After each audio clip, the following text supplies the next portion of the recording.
রুহিদাস রাজা হইলেন অতঃপর, পুত্রতুল্য প্রজাগণে পালে নরবর। তাহার নন্দন সে সগর নাম ধরে, সগর হইল রাজা অযোধ্যা নগরে। মন দিয়া শুনো সগরের বিবরণ, যে কথা শুনিলে হয় পাপ বিমোচন। অপুত্র রাজা রাজ্য করে মন দুঃখে, অপুত্রের মুখ লোকে প্রাতে নাহি দেখে। দুঃখেতে সগর মনে করিল গমন, বহুকাল করিল শিবের আরাধন। সন্তুষ্ট হইয়া শিব বলেন সগরে, বর মাগিলহ রাজা যাহা চাহ অন্তরে। সগর বলেন পুত্র বিনা বড় দুঃখ, বর দেহ দেখি আমি বহু পুত্র মুখ। হাসিয়া দিলেন বর ভোলা মহেশ্বরে, ৬০,০০০ পুত্র হইবে তব ঘরে। বর পেয়ে আসিলেন সগর নৃপতি, শিব বরে ২ নারী হলো গর্ভবতী। কেশিনী সুমতি নামে রাজার মহিলা, দিনে দিনে গর্ভ মাস বাড়িতে লাগিলা। ১০ মাস গর্ভ হলো প্রসব সময়, কেশিনী প্রসব কইল সুন্দর তনয়। তনয় হইল যেন অভিনব কাম, অসমঞ্জ বলিয়া রাখিল তার নাম। সুমতির গর্ভ ব্যথা উঠিল যখন, চর্মের অলাভু এক প্রসবে তখন। দেখিয়া অলাভু রাজা কুপিল অন্তরে, ভাঙড় বলিয়া গালি দিল মহেশ্বরে। কোপে লাউ ভাঙিয়া করিল খান খান, ৬০,০০০ পুত্র হলো তিলের প্রমাণ।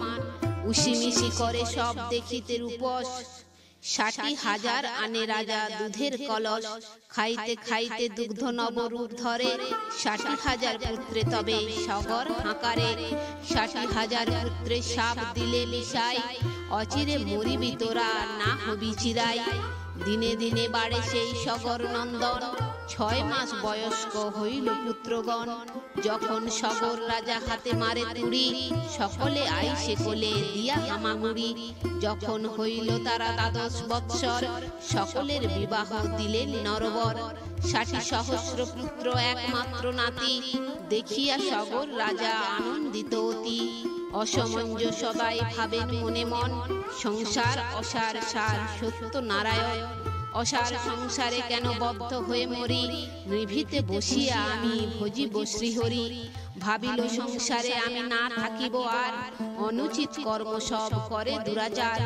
যতেক বালক সব নগরে খেলায়, হাতে গলে বান্ধি সবে জলেতে ফেলায়। যত নারীগণ লইবারে আসে জল, আছাড়িয়া ভাঙি ফেলে কলসিকে বল। অগ্নি দিয়া পোড়ায় সকল প্রজা ঘর, কহিল সকল প্রজা রাজার গোচর। পুত্রের চরিত্র শুনি লাগিল তরাস, অসমঞ্জ পুত্রে রাজা দিল বনবাস। বনে গিয়া অসমঞ্জ হরষিত মন, সংসারের বন্ধন কাটিল নারায়ণ। অসমঞ্জে পাঠাইয়া বনের ভিতরে, অপর সন্তান লয়ে সুখে রাজ্য করে। কৃত্তিবাস পণ্ডিতের সুললিত গান, অমৃত সমান সগরের উপাখ্যান। Hello friends, welcome to my channel বৈদিক জ্ঞানের। কেমন আছেন সবাই? আশা করি সবাই খুব ভালো আছেন, সুখে আছেন, শান্তিতে আছেন এবং যে যার নিজের জীবন আনন্দে অতিবাহিত করছেন। বন্ধুরা, আমার এই চ্যানেলে সহজ বাংলা ভাষায় বিভিন্ন প্রকার হিন্দু শাস্ত্র যেমন বেদ, উপনিষদ, পুরাণ, রামায়ণ, মহাভারত, গীতা ইত্যাদি বিভিন্ন প্রকার ধর্মগ্রন্থ নিয়ে আলোচনা করা হয়। আপনারা যারা এই শাস্ত্রগুলি সম্বন্ধে জানতে ইচ্ছুক কিন্তু পড়ার জন্য সময় পান না, তারা এই চ্যানেলের ভিডিওগুলি দেখতে পারেন। তো বন্ধুরা, আজকে আমাদের আলোচনার বিষয় হলো সগর বংশের উপাখ্যান। তো আসুন পরবর্তী অংশ শুনে নেওয়া যাক। একদিন সগর ভাবিয়া মনে মনে, অশ্বমেধ যজ্ঞ করে অযোধ্যা ভুবনে। কত পুত্র রাখে রাজা স্বর্গের উপর, কতক রাখিল লয়ে পাতাল ভিতর। পৃথিবীর রাজা যত মম নামে কাঁপে, মম বংশ যাত যেন ৩ লোকে ব্যাপে।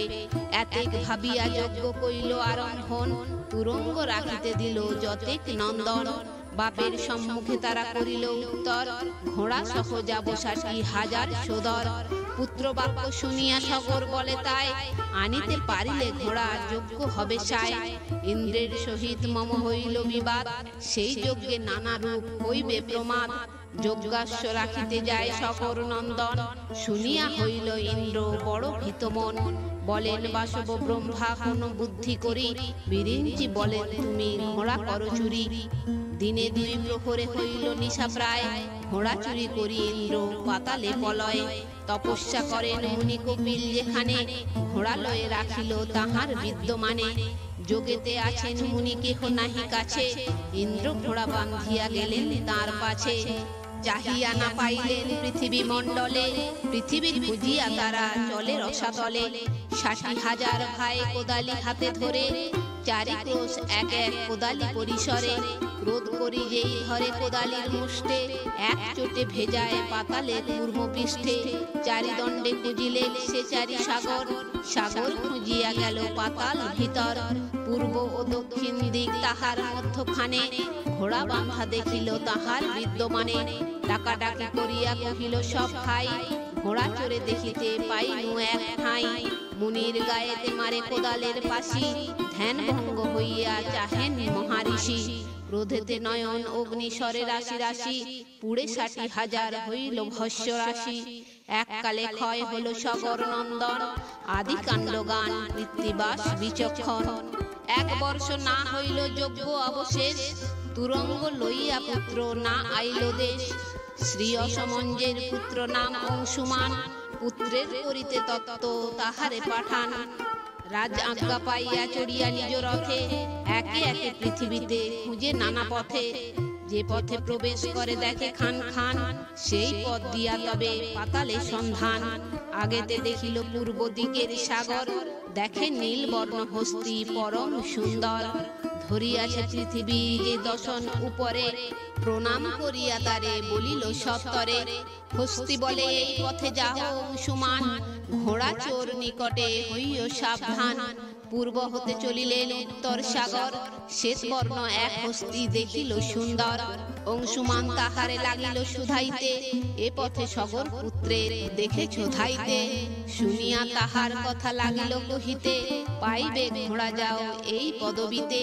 তথা যদি ঘোড়া না পাইল দর্শন, পশ্চিম সাগরে গিয়া দিলা দর্শন। রক্তবর্ণ এ হস্তি দেখিল সুন্দর, ধরিয়াছে মেদিনী সে দশন উপর। সেসব হস্তির শুনো অপূর্ব কথন, মস্তক নাড়িলে হয় মেদিনী কম্পন। পূর্ব ও দক্ষিণ দিক তার মধ্যখানে, ঘোড়া বাঁধা দেখিল কপিল বিদ্যমানে। দণ্ডবধ হয়ে তারে লাগিল কহিতে, এ পথে সগর পুত্রে দেখেছ যাইতে। মহারিষি কপিল সে বলিল তখন, মম কোপা নলে ভস্য হল সর্বজন। শুনিয়া তো অংশুমান জুড়িল স্তবন, সেই বংশে তপোধন আমার জনম।